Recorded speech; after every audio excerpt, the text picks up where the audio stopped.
Kathy Urffer. I'm the River Steward along with Ron Rhodes from Connecticut River Conservancy, and we're doing a little update on the dam relicensing. And as an organization, we do policy work, we work in community, we do education, we work with property owners on restoration projects, we do it all kinds of different things. So the Connecticut River Watershed, you guys know probably more than half of the watershed is actually in Vermont and New Hampshire, a little tiny bit in Canada. And a big focus of our work ends up being around dams because it is one of the major impacts to the river system.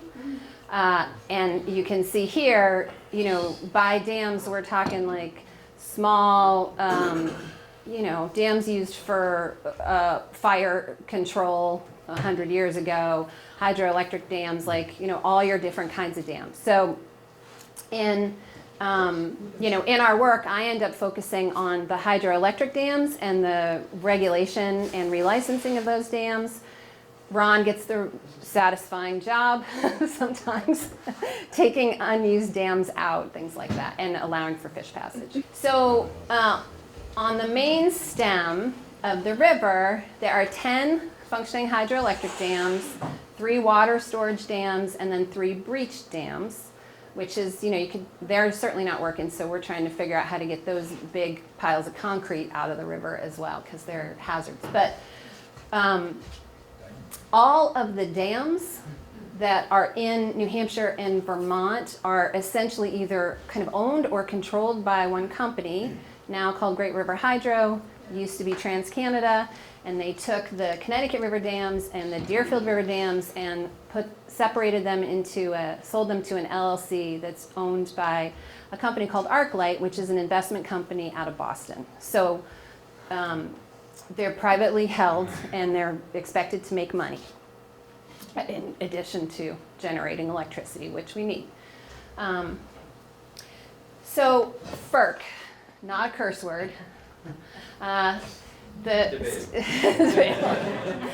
stands for Federal Energy Regulatory Commission. So our hydroelectric dams are regulated by FERC, as are other energy infrastructure. And they receive a license that generally lasts from about 30 to 50 years. The license is that long because initially that was the amount of time you needed to get a return on investment for building a facility. For relicensing, it's a little absurd that the license would be that long, but that's where we're at. So the last time that the dams that are being relicensed right now, the last time we went through this process was 1979. As you can imagine, you kind of go through the advocacy work one time and then you literally have almost a generational change before you get to do it again. So this relicensing process started in 2012. Right now, FERC is working with these 5 different facilities in one kind of collective process. These 3, Wilder, Bellows Falls, and Vernon, which I know all you guys are familiar with, are owned by Great River Hydro in Vermont and New Hampshire. The Northfield Mountain Pump Storage Facility and Turner's Falls Dam are owned by a different company, First Light, in Massachusetts, just when you get across the border. But the idea is that they're working on these together because as an ecosystem moves through it, you kind of want to try to coordinate efforts. And so there they are on the map, Wilder, Bellows, Vernon. The pump station is right in here, kind of pretty close to Turner's Falls Dam. So the process started in 2012. This is a painful, I put this slide in here just because I want you to understand how painful this aspect of my job can be. This is the full kind of regulatory process. Started in 2012. We are just about here, not quite at the beginning of this. And so since 2012, there have been multiple public meetings to identify which studies should be done in the project areas. And we've commented on those studies, commented on an initial application, and then what we're expecting is in the first quarter of this year, sometime by April, we're going to get a revised final application submitted by the company. And we will have another opportunity to comment, and this is sort of bringing us closer to the end of the process.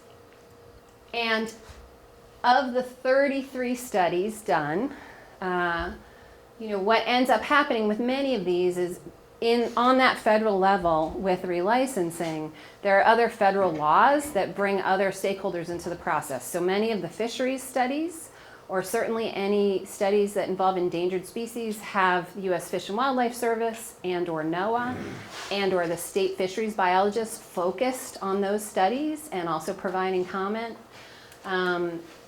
You have the states, like for water quality or habitat, the states are also involved in that. You may have, there's a cultural and historic resources study, so in that case you have the state historic preservation offices involved. What sort of, as our organization tries to hold this whole thing, because we are holistically working on the river, some things get this additional help from the other entities that we partner with, some things do not. And so the erosion issue is something that's kind of fallen in our hands as the only people that are really focusing on it. Maybe that's a slight of an overstatement, but we are focusing on it intensely. And then also issues around recreation is something that we are focusing on. And many of you know this in the room, but basically the way the dams operate at the moment, they hold the water back, and then around 4 o'clock in the afternoon, they start to pass the water through. When that occurs, the area behind the dams will drop, the surface water elevation will drop as they're generating electricity. And then around 10 o'clock at night, they stop generating, and then the surface water comes up again, which means at least once a day, that surface water elevation is fluctuating about 2 feet, which is not a natural process for a river. And so this has been going on, for 70, 80, 90, 100 years. I mean, I think they've changed the operation some over those decades. But, it's that action is essentially kind of hammering the riverbanks. And this is where this loss of land is coming from. And the area that is sort of in the Putney area is not as affected by surface water elevations as the areas right above the dam. So each dam, I'll go back. Each dam, the Vernand Dam impoundment is about 22 miles long, right? So it might be this long, and then there's a little riverine section in there that is not having the same kind of erosion occurring that is occurring in the actual impoundment where the surface water elevation fluctuates. Same here, Bellows Falls, the impoundment, is also about 26 miles long. My scale might be off.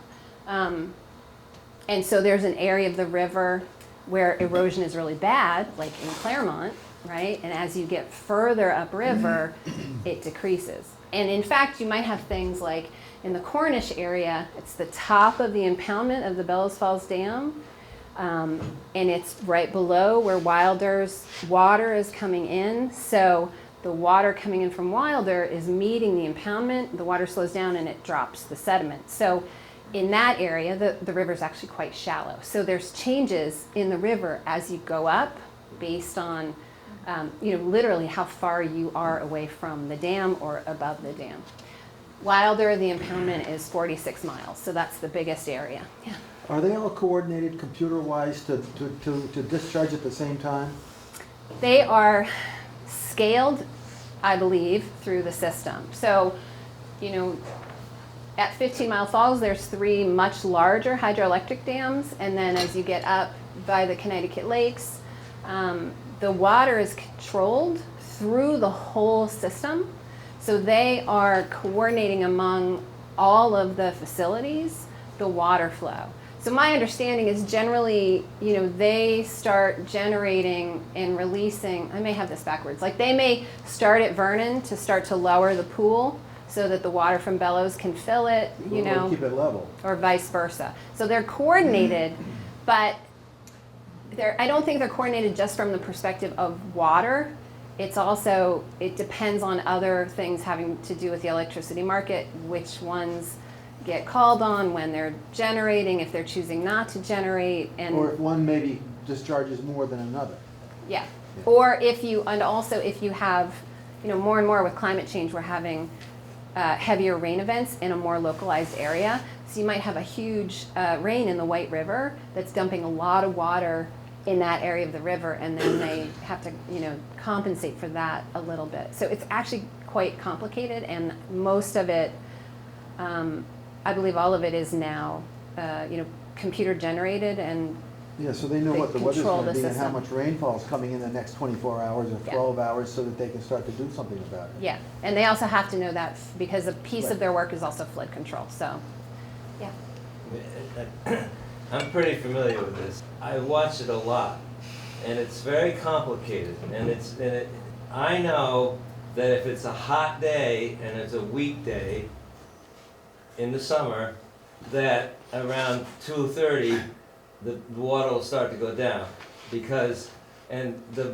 hotter it is in Hartford and Boston, the more air conditioning is used, the higher the price. It literally goes up and down by the second. It goes up, and it's not set anytime ahead of time. It fluctuates.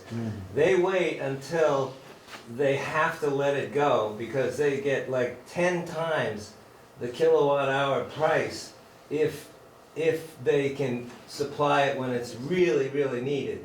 They have different levels of, and so at 4 o'clock in the afternoon on a really hot summer day, the river will be just tearing down there, down to the dam. But the other thing they do, which is kind of interesting, is on the weekends, they keep the water up.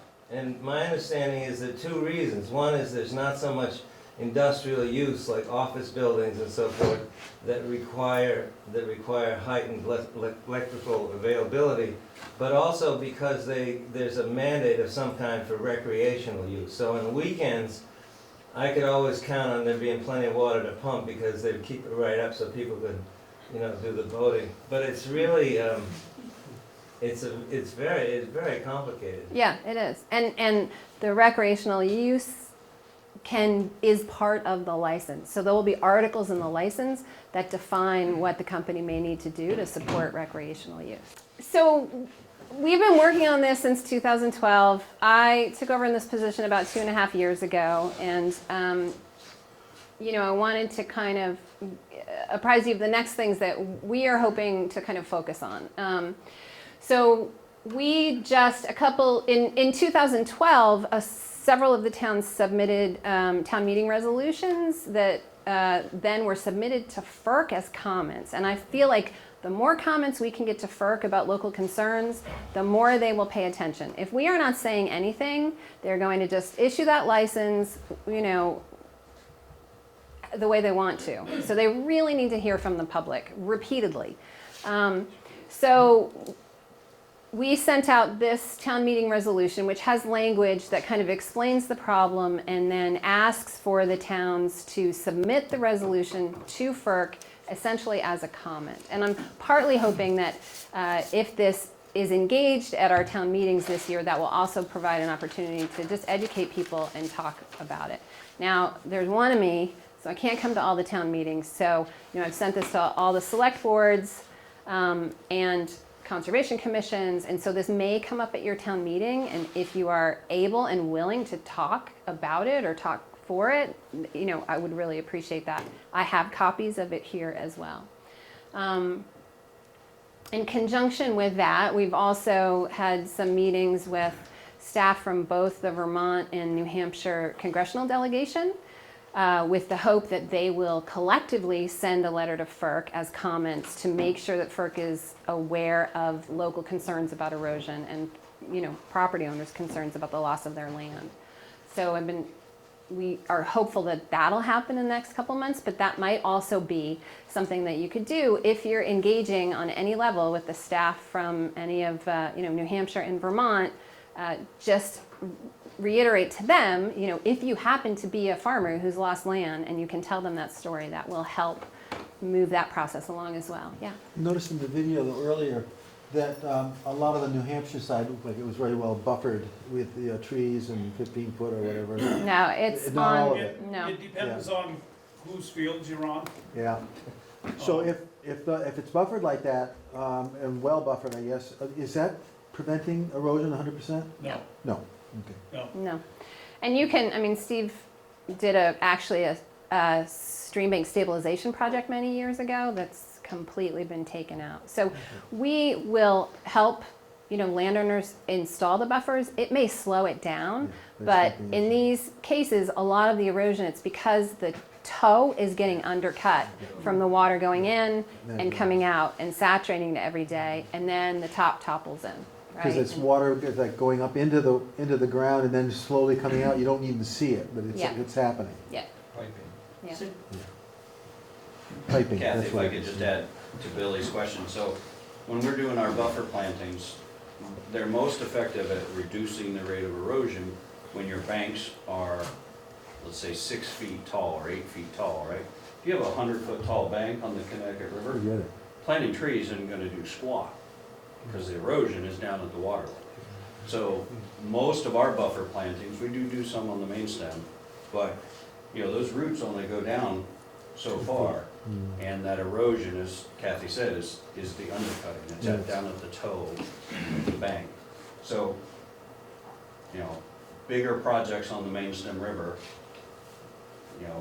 NRCS has done lots of different attempts over the years to try to reduce that erosion, and even those major projects haven't. Right. In the studies, the company did 2 studies on erosion, and they were very careful to structure those studies in a way where they actually did not look at the saturation from the pool level elevations.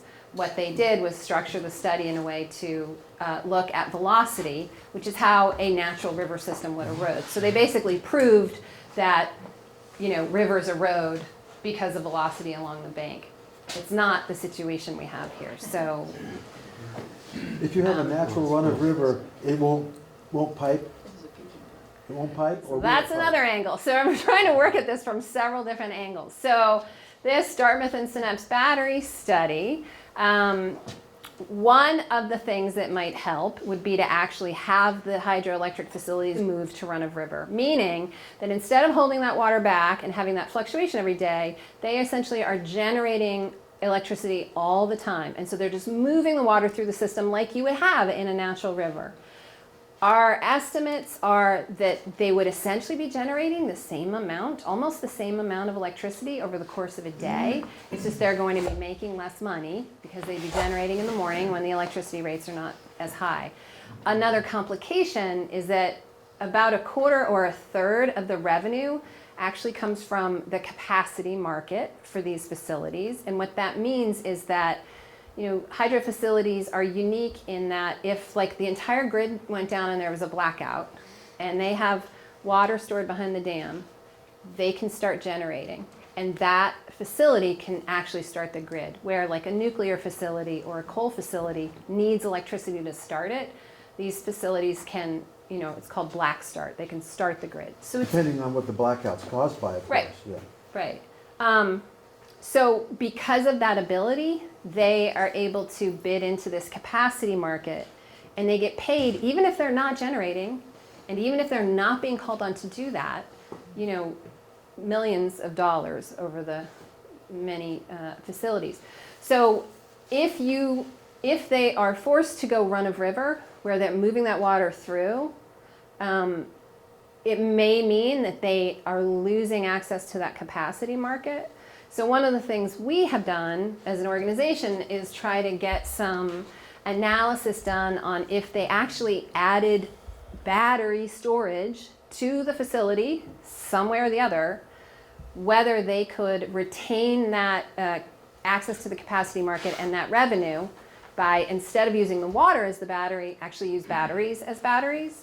So we have a Synapse Ecological Economics is doing a small project for us. We're going to talk to the company about that, and we will also submit that to FERC as a suggestion. And from the habitat perspective, our hope is that both states will require or encourage through the 401 certificate process that the hydro facilities move to run. They're already doing that in a sense with Tesla batteries, wall-hung batteries in Yep. people's homes. I mean, you're seeing more and more and more people. It makes all the sense in the world. You get to use it guaranteed, if there's an outage, they can't steal from you, or take it from you and pay you back. But if they need it, they can draw your personal battery down on your wall, depending on how many you have on your wall and whatever. They can draw it down to 20% or something like that, so that at least there's a little bit left there for you in case something goes down. In the meantime, they're borrowing back, which is your battery idea. Yeah, which, that Same might thing, be, it's just that the batteries are everywhere. yep, right. And that might be an option for the hydro company as well, to Yeah. do a third-party contract or something. Right. So we're working on that. And then one of the other things that came up, we've also been talking to property owners about their flowage rights. So many of the properties had flowage rights sold to the company in the 1940s. And one of the questions is, when that occurred, the property owner or the farmer probably thought like, yeah, okay, you can flood my land and you're going to destroy the trees and stuff on it, and that's fine. But we're not actually clear that those farmers were agreeing to have their land completely eroded. And so there's many situations where, property owners are having to go and reduce the size of their lot so they're not paying taxes on the property that's not there anymore because it is now in the Long Island Sound. So we've been trying to find if there's a legal mechanism for the property rights with the flowage easements. It's not looking very good because the Federal Power Act seems to preempt those individual property rights. So one of the other things we're considering is trying to understand or map the impoundment in what was included in the license. So this little map here is from the 1979 license, and it defines the impoundment this is for Wilder, at 385 feet. And so I'm trying to get a class or someone to be able to take this and actually take an orthophoto of the impoundment now and be able to see if we can quantify the change in the shape of the impoundment and the loss of land, and whether there may be a legal angle there, I don't know, or at the very least, it helps to really clearly show people what's happened since 1980. And then when this final revised application is submitted, somewhere around April, we will be commenting on it. We'll be encouraging all the towns to commenting on it. We'll be encouraging you all to comment on it, again, because it's a bit of a sort of classic David and Goliath situation. We have a somewhat anonymous federal agency that's making the decision here. And if they do not hear from the local communities, they have nothing to consider or respond to. And their inclination as an energy regulatory commission is to make sure these companies get their license and are able to make money. So we really they need to hear from us to do anything else. And over time, any other questions? So I'm just curious if this moves in the direction that you would hope it would, do you as an organization or we as a group have a good plan on what we would suggest that we would want? I think that's important too. Yeah, so in the resolution language, we essentially, and this is from talking to a bunch of stakeholders over several years, right? What we've heard is, ongoing monitoring of the stream bank, like real monitoring, LiDAR data, being able to calculate how much land is being lost, when it's being lost, an adaptive management program for the shoreline. So essentially being able to track that and then respond to it. Money to either compensate landowners or help pay landowners to do stream bank stabilization projects, or by conservation easements, or by land outright. And I think there's one more thing, but I can't remember what it is right now. So essentially really having the company pay attention to the erosion along the river and then be held accountable for it one way or another. My hope is that we can move to run-of-river, because it would be better for the river for many different reasons, including habitat and endangered species and all of those things. And I think without having that fluctuation, we would see a change in the banks. But short of that, or in addition to that, more likely it would be great to kind of have this suite. And for the Northfield Mountain Pump Station in Massachusetts, there is a precedent for this. That pump station raises and lowers the water level something like 5 feet a day at a velocity that is you know, a 50 to 100-year storm pretty intensely. And so those communities there have forced FERC to set up a process to monitor the banks there. And so at the very least, we want something like that done for our area of the river up here. Okay, Paul's got the hook. So, Left my cane home. Hi, this is Tom Beaudry. I'd like to take you for a ride up along the Connecticut River. We're going to start out just south of the Great Meadows in Putney, Vermont. I want you to pay attention to the river banks, especially the mature trees that are there in the riparian areas on both sides of the river.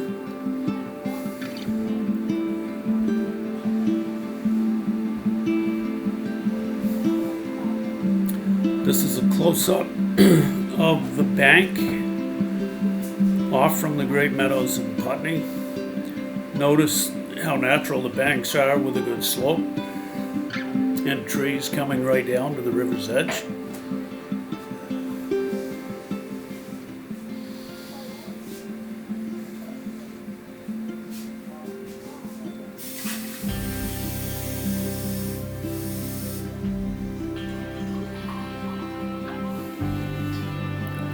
We're still moving north on the river. Vermont's on our left. Again, notice the good riparian areas in the trees. We're almost up to Bellows Falls.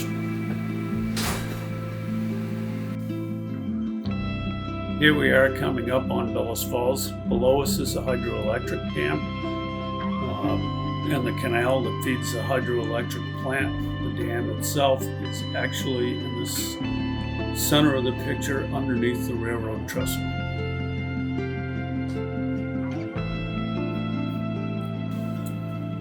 This is a field in New Hampshire. 40 years ago it was a 10-acre hayfield. Now it's about 3.5 acres. We're continuing north. We're above the dam. Notice the field borders. This is actually brush that's 10 or 15 feet high. And as we move along, it kind of disappears. As you can see, this is on the Vermont side. We're still heading north. There are no trees. And notice this bank. This is the sewer treatment plant in Charlestown. Looking down the riverbank, you can see how the river cuts in. The only thing keeping the sewer treatment plant there is the riprap that the Army Corps engineers did. Now we're up almost to the Ascutney-Windsor Bridge. We're actually headed south looking on the New Hampshire side. I want you to pay attention to what this riverbank looks like. There are no trees. In a minute we'll have a close-up. So as you can see, this is pretty much a straight drive. The green that you see here is actually from topsoil that has worked down over the edge. That's what the grass is growing on. This bank continues to erode. The major cause of the erosion is the raising and lowering of the water level from the dams, which is done sometimes multiple times in a day. The other thing to note is that the soil type in this field is basically the same soil type as down in the Great Meadows in Putney, which you saw the natural banks. I would like to note that this was taken around the Bellows Falls Dam, with situations above and below the Wilder Dam are very similar to the Bellows Falls Dam, and you almost think you're on two different rivers.